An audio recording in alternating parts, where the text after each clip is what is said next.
is Jarad Brown with New American Funding. I'm a mortgage loan officer here in Savannah, Georgia. What is a 50-year mortgage loan? Yes, the 50-year mortgage has been a hot topic lately. The 50-year mortgage is coming in response to affordability. Home prices have continued to rise over the last few years, and that's a great thing. It means a lot of buyers have equity in their homes, but it also makes housing a little bit less affordable. Interest rates are currently in the sixes as we sit here today, which is historically middle of the road when it comes to interest rates. But when you have higher home values, 6% interest rates, plus increases in insurance and property taxes, many buyers are feeling the pinch as far as affordability, what they can afford. So there's becoming an appetite in the secondary market for a 50-year mortgage, for a longer term mortgage. We saw the same things happen in the automobile industry when cars started becoming unaffordable. The longest you could finance a car was 3 years at one point, and it pushed to 5, and now I've even seen people with 7-year car notes, right? So you're kind of seeing the same thing happen in the mortgage industry. As long as there's, a buyer for that loan, if there's somebody in the secondary market that's willing to invest and purchase longer term mortgages, then you're going to start seeing those products available in the market. They're very limited at this point in time, but the idea and the appetite for a 50-year mortgage is something that we see grow. What are the interest rates compared to a 30-year mortgage?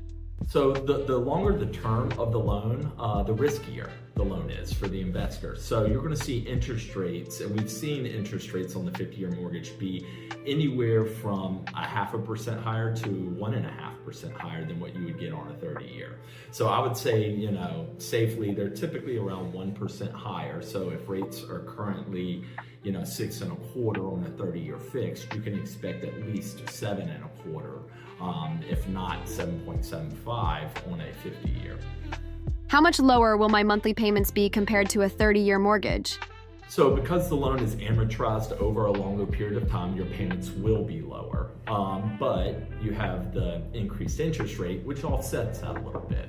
So if we take an example of a $300,000 loan, right? A $300,000 loan at 6.75%, the payment is only going to be about $150 cheaper per month if we spread that over 50 years.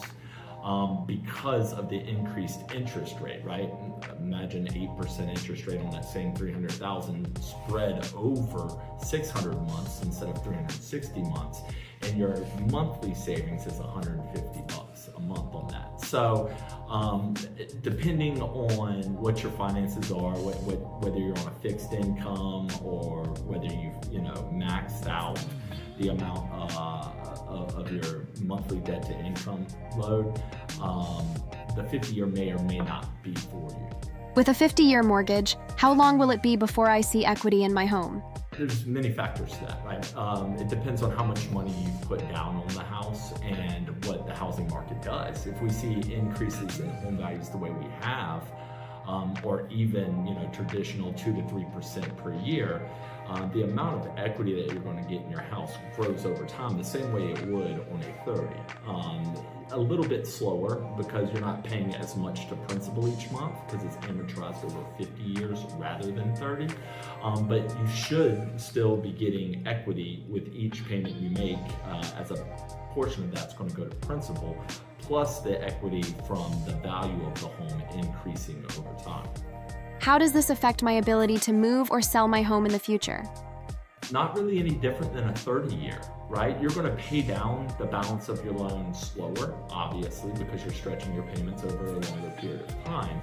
But when it comes to your ability to sell, that's really going to depend on the home you bought, and whether it's gone up in value at all, and how much you initially put down on your house. Obviously, the larger your upfront capital investment, the more flexibility you have to be able to list and sell your house without bringing money to the table. Who are the 50-year mortgage loans best suited for?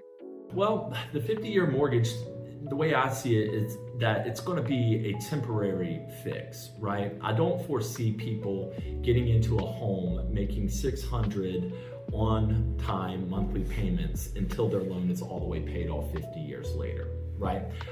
So I can see mortgage lenders utilizing this as a way to get you in the door on the home that you would like to purchase, with the thought of refinancing to a shorter term at some point in the future, right?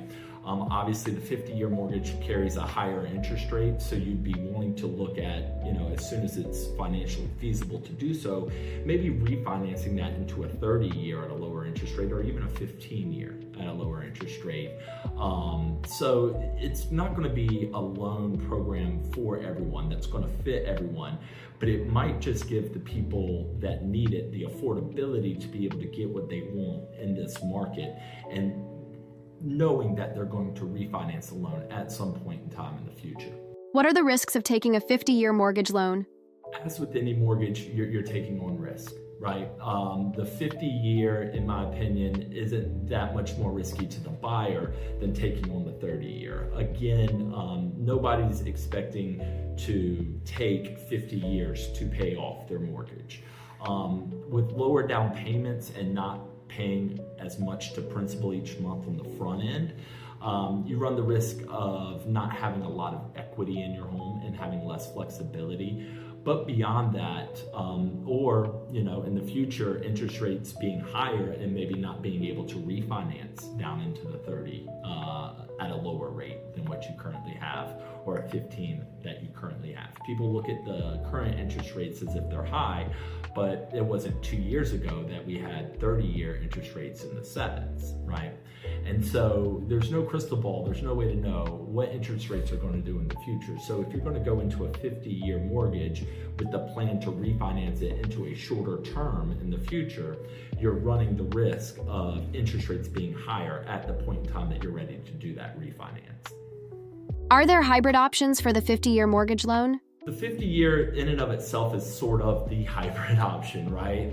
As it becomes more and more available, obviously you want to talk to your loan officer and pick which loan program best fits your needs. You want to have a good look at what your financial plan is moving forward, and really get a hold of what it is you can afford, to where you're not living paycheck to paycheck, to where you can afford it comfortably.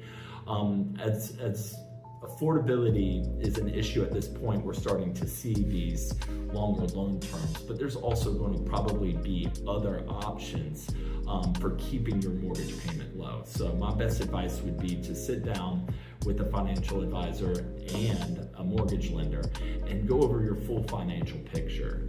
That way you can game plan appropriately and make sure that you're put into a loan program that best fits not just your needs today, but also meets your long-term goals.